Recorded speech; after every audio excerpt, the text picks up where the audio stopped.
So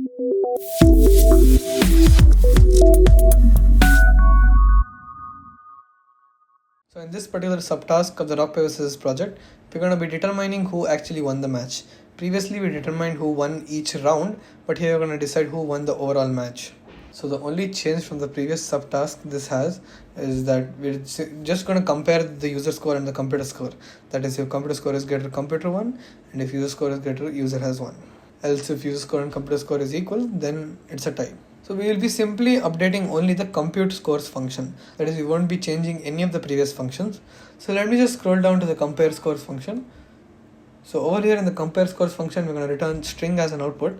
And first case will be when computer wins. That is, if computer score is greater than user score, then we're going to return computer won overall match. And else if user wins over the computer, that is user score is greater than computer score, we're going to return you won the overall match. And else we're going to return the match is tied. Now coming to the main function, we have just called this compare scores function at last over here. And then we're going to print out a new line character, that is an empty space.